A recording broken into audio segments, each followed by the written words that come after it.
find the historical lies of the narrative of white supremacy, and the nation that caters to white guilt and forces me to prove the equality of my blackness every day. I am overwhelmed listening to the voices of those who think they have this singular right to define and determine who belongs in America and who is an American, when it was my forefathers and my foremothers who built this land. I am overwhelmed with gun violence and mass shootings and threats against historically black colleges and universities that ain't had nothing to do with anything that went down this past week.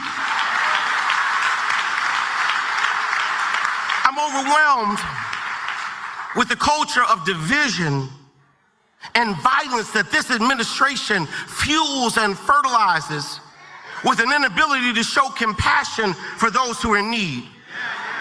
I'm overwhelmed to find out that $75 billion is being directed to the policing and the detention of undocumented individuals, while Medicaid and Medicare and Social Security and food assistance and 300,000 black women have lost their jobs under this administration. I'm overwhelmed.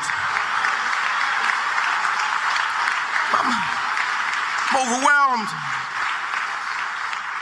with ICE raids and Klan rallies and threats against the Smithsonian and corporations backing off of DEI and executive orders and Supreme Court rulings.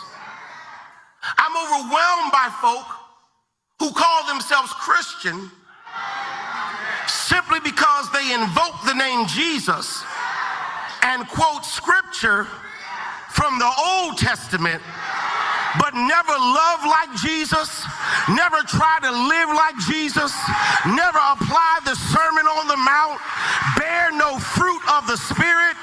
I am overwhelmed.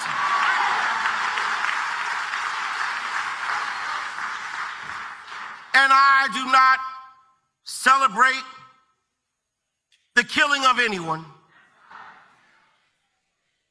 Charlie Kirk did not deserve to be assassinated. But I'm overwhelmed seeing the flags of the United States of America at half-staff, calling this nation to honor and venerate a man who was an unapologetic racist and spent all of his life sowing seeds of division and hate into this land.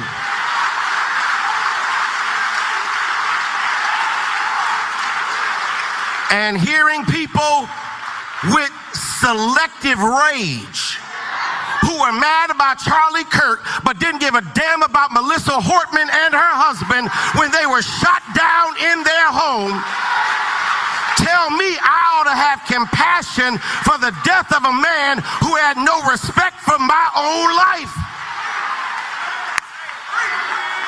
I am sorry, but there's nowhere in Bible where we are taught to honor evil.